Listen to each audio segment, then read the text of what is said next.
We're live from New Delhi. You're watching DD India Live, India's voice to the world. I'm Lipakshi Khurana, coming up in the next 30 minutes.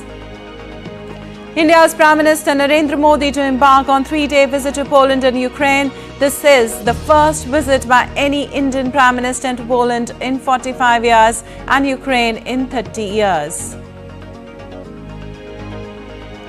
India's Defence Minister Rajnath Singh is set to embark on a 5-day strategically crucial visit to the United States. Landmark MQ9B Predator drone deal in focus. Star-studded night at the Democratic National Convention as former US President Barack Obama to deliver keynote speech will endorse his longtime political ally Kamala Harris. Antony Blinken wraps a whirlwind trip to West Asia even as an agreement between Israel and Hamas remains elusive, hopes the deal gets done in the days ahead.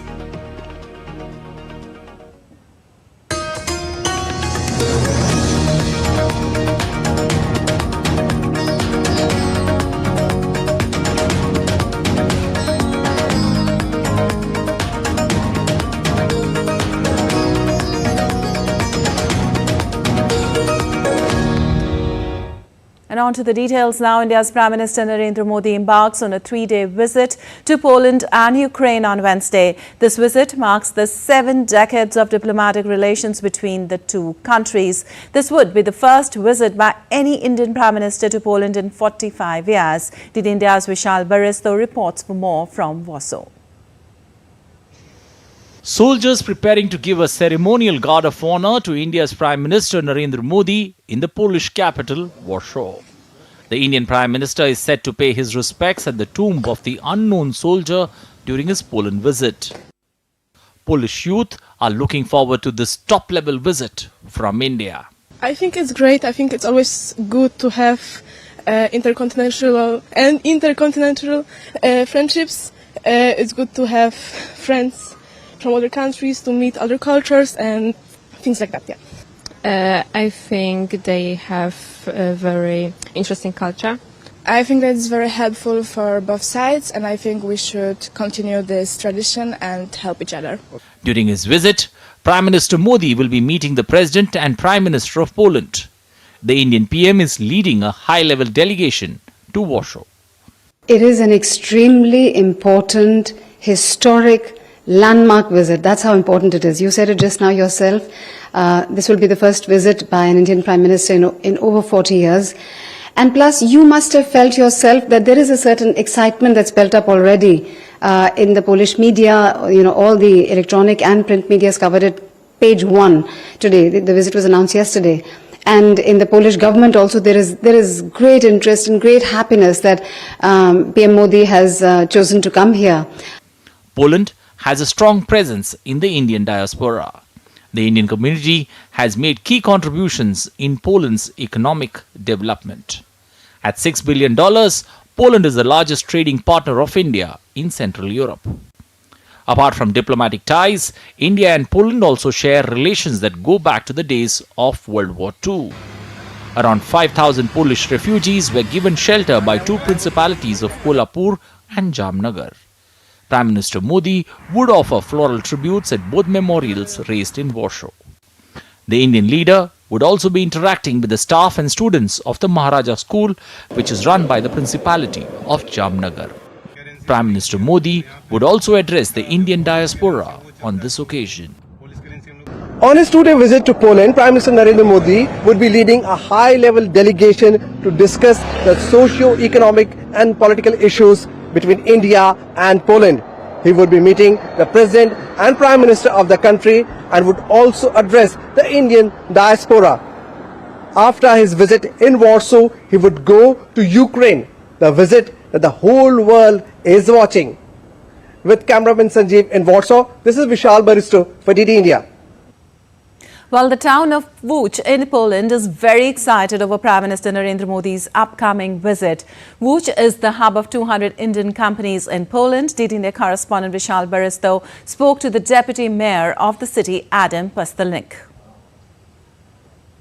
I have with me the deputy mayor of Łódź. Let's talk to him and find out, first of all, this is the center of attraction for all Indians. And Poland is the largest trading partner of India in Central Europe. Prime Minister coming after 4 decades. So what do you have to say?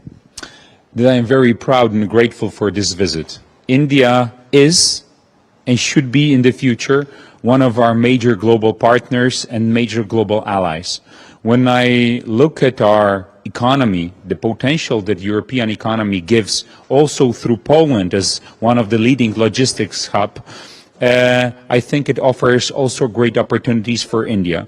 And on the other hand, when you look at India, who is one of the global leaders, being the most populous country on earth, with really endless economic human potential, I think that the potential of this visit and potential mutual gains are really, really extraordinary. Indian Prime Minister would also be meeting some of the political personalities of Poland. So how do you see this opportunity? I think that sometimes not even we bilaterally are aware of how close we are and how big potential we have. And Poland can play a part and play as a partner for India to be a gateway to Europe in many other elements. Poland, comparing to some of the old EU countries, still offers some potential and some possibilities that are really difficult to observe in some other parts in our continent. On the other hand, when you look at the potential of Indian economy, Indian business, Indian academia, I think that if we will wisely and smartly build bridges between us, I think that this could be one of the most vibrant economic and also political and business relationships in this part of the world. So there you heard from the Deputy Mayor.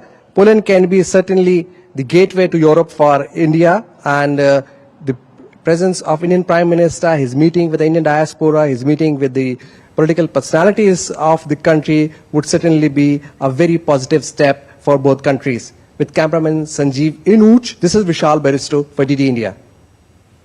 Well, Indian Prime Minister would be in a 2-day visit to Poland. This visit comes in at the 70th anniversary of the establishment of diplomatic relations between Poland and India. DD India's correspondent Vishal Baristo finds out more with the Indian ambassador in Poland, Nagma Mohammed Malik. The wait is finally over after 4 decades.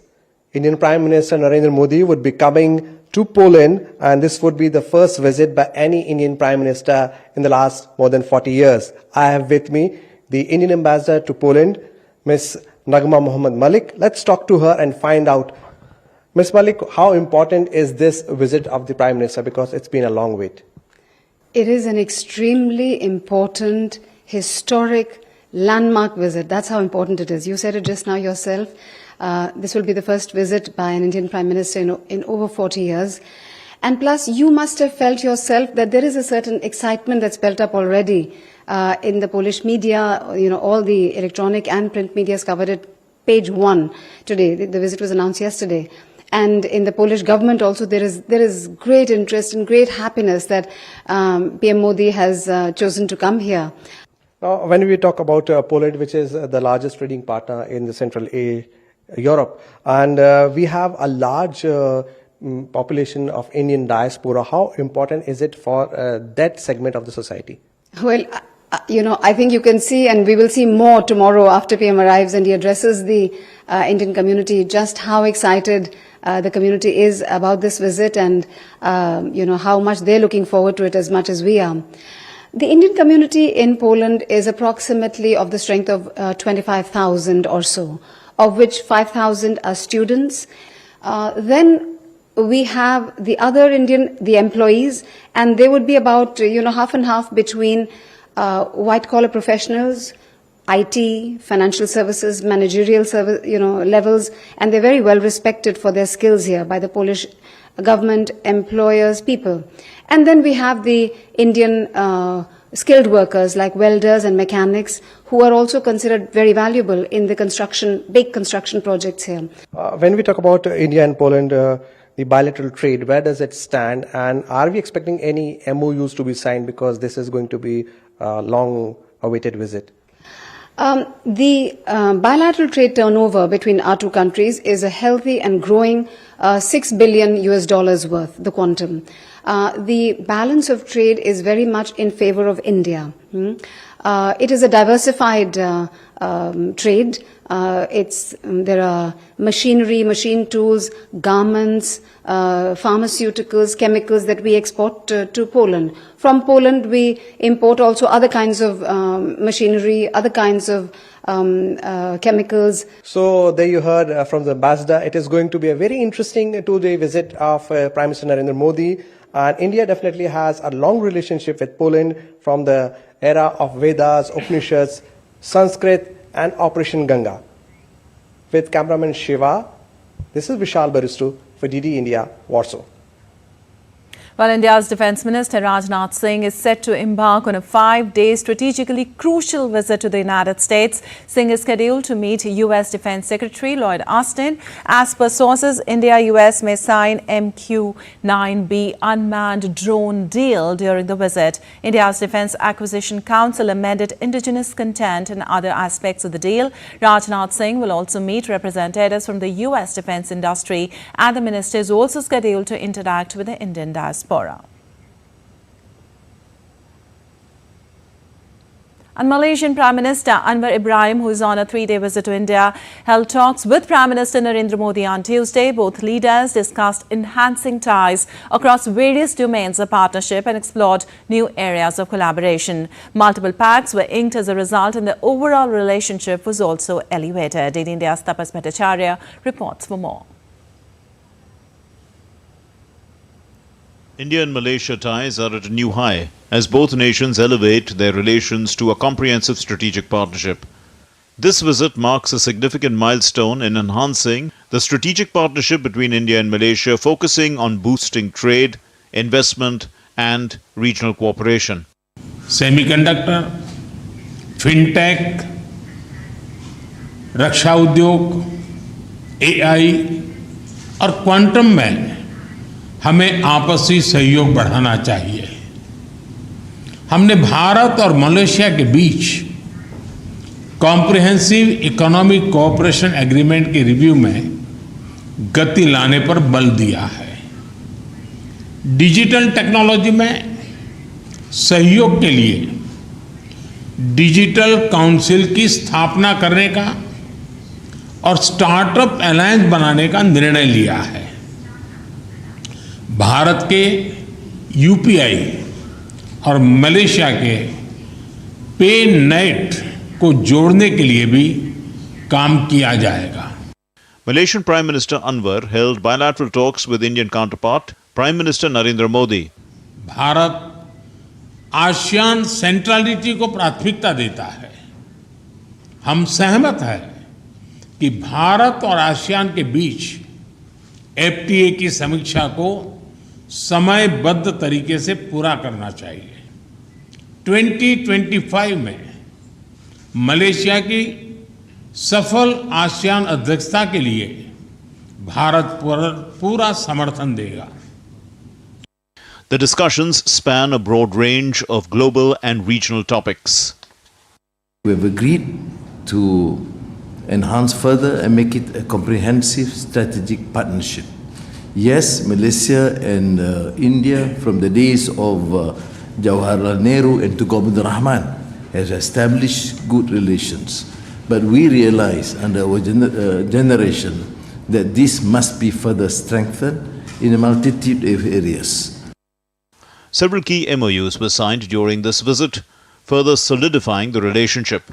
These include an MOU on the recruitment, employment and repatriation of workers, a memorandum on cooperation in the field of Ayurveda and traditional medicine, an agreement on digital technologies, collaboration, a program of cooperation in culture, arts and heritage, an MOU on tourism cooperation, a partnership between the youth and sports ministries of both countries, an agreement on public administration and governance reforms, a cooperation pact between the International Financial Services Authority of India and Malaysia's Labuan Financial Services Authority.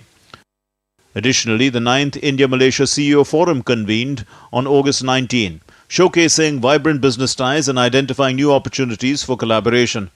The visit underscores the historical cultural and economic linkages between India and Malaysia and is expected to lay the foundation for deeper multi-sectoral cooperation, further strengthening the strategic partnership and paving the way for a prosperous future for both countries. Tapas Bhattacharya's report, DD India. Well, still to come in this edition of DD India Live. We'll show you an exclusive conversation with ISRO Chairman Dr. S. Somnath, who shared progress on India's ambitious human space mission, Gaganyaan.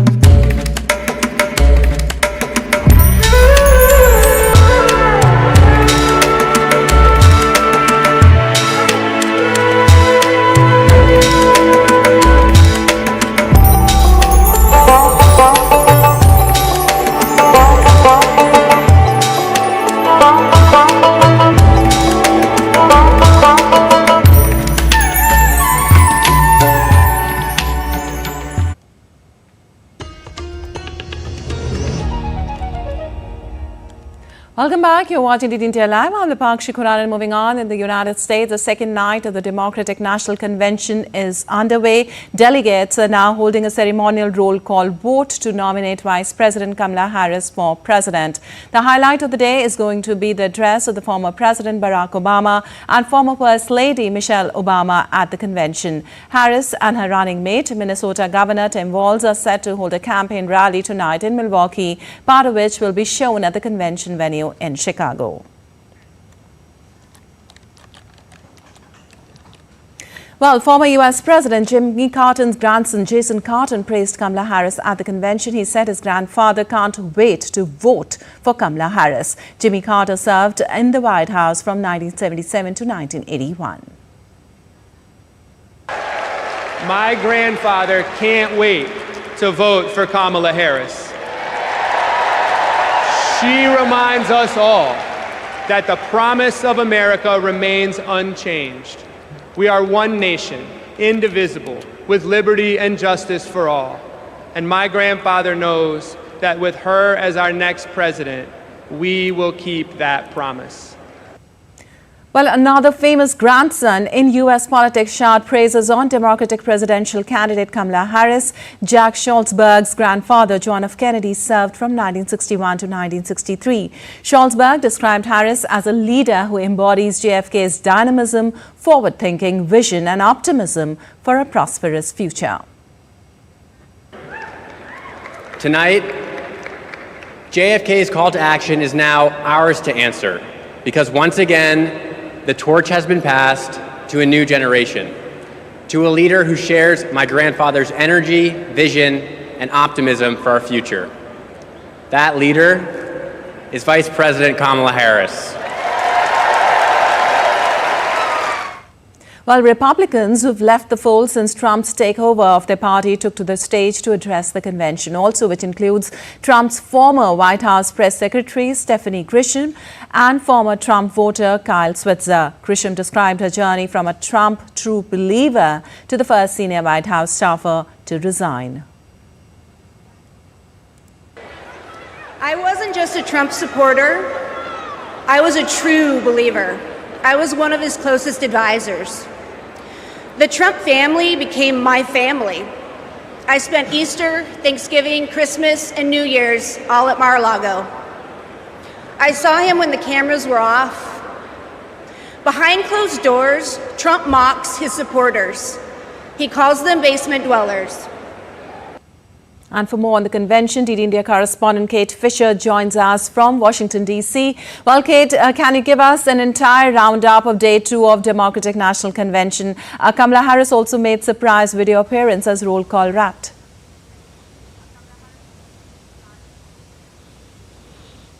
That's right. We're still in the middle of it. We haven't even got to the headline act yet, which is former President Barack Obama and his wife, former First Lady Michelle Obama. They are yet to take to the stage.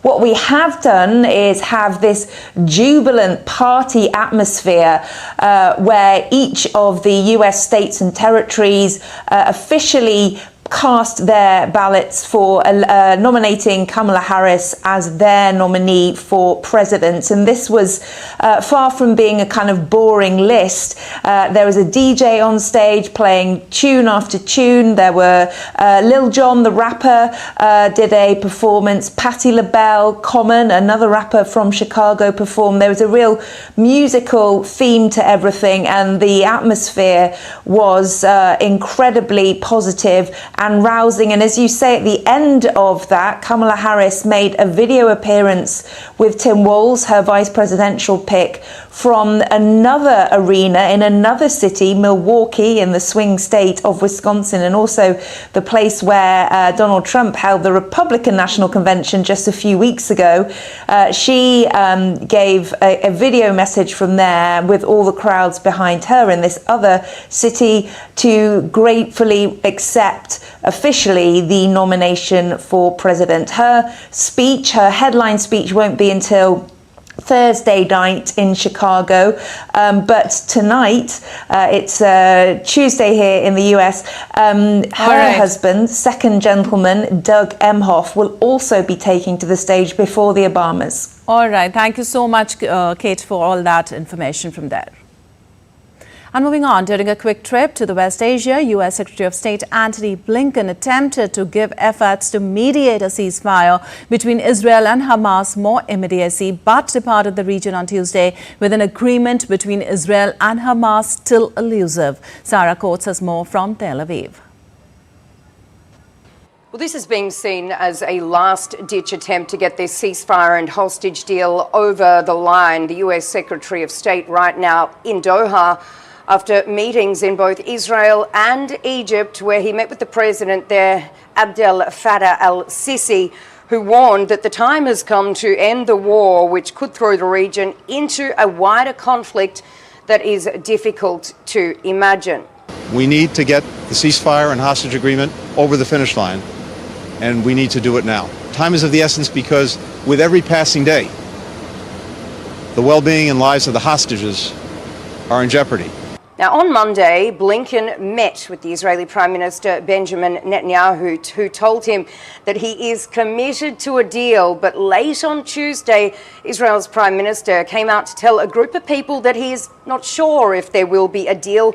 And he's now being slammed by the Hostage and Missing Families Forum, who are accusing him of torpedoing this deal, saying that the Israeli government has abandoned the hostages. So certainly a lot of tension here on the ground. There is, of course, hope, but there is not a lot of optimism. And according to a number of senior Israeli officials being cited by US media, the Israeli negotiating team has actually been handcuffed by the Israeli Prime Minister. They say that they have not been given the leeway to actually get this deal done. And what we can expect later this week, potentially Thursday or Friday, are these talks to once again pick up in Cairo. Reporting from Tel Aviv, I'm Sarah Coates for DD India. Well, in an exclusive conversation with DD India, ISRO Chairman Dr. S. Somnath shared progress on India's ambitious human space mission Gaganyaan. He confirmed that the first test flight of India's human-rated Gaganyaan rocket is set for December 2024. The last about 4 or 5 years, we have been working on this program for building a rocket which will be human-rated, building the craft that is called the Gaganyaan craft, the crew module, and the associated complex systems, the crew escape system and the intelligence in the rocket which are required to carry out this mission. I can tell you that we have reached the threshold of completing the rocket ready. The rocket is already completed the human rating and is at Satish Dhawan Space Center for ready for launch. The crew module and the rest of the elements are new developments. Of course, this has gone through certain development process. We did some missions in the recent times showcasing how the crew escape can really happen. The flight item is now finally undergoing the integration, and still there are some milestones to cross, like the development of crew. For example, environmental control life support system is under development and many such smaller elements. So the first mission we are undertaking without crew inside, but with a robot which will be replicating the human flight scenarios and do the measurements. Vyomitra, of course. Humanoid, yes. So the crew module, the crew escape system and other elements will come to launch complex by next 2 months or so. And we will be ready for the first mission, the unmanned mission, uncrewed mission to space by December this year. Also talking about India's first National Space Day on August 23rd, ISRO chief said today's India's space story is about both milestone achievements like Chandrayaan-3 as well as becoming relevant in everyday life of people. The first National Space Day have its prominence so that it has to get embedded into the minds of the people that we are going to this. So that's why it is important. See, we have all the time telling that we are touching the lives of the people. And when we do so, the reason for going to moon has always been questioned. And the connection between these two are very, very evident today. Because it is inspiring people, it is inspiring youngsters. It's also bringing in new talents and technology into the domain of the space. So traditionally we have been working with people serving the humanity, like in disaster management, natural resource mapping, communication. Now today we are into the space, looking at moon and Mars and beyond the universe. Yes. All right, that's all for this edition of DD India Live. But let us know your thoughts on the news of the day. For those on the go, you can get all the latest news and updates from India and across the world on the DD India mobile app. The app is available on both Android and iOS platforms. Scan the QR code on the screen to download now. We'll be back with more news as it breaks here on DD India. I'm Lipakshi Khurana from all of us here in Delhi. Thanks for watching DD India Live.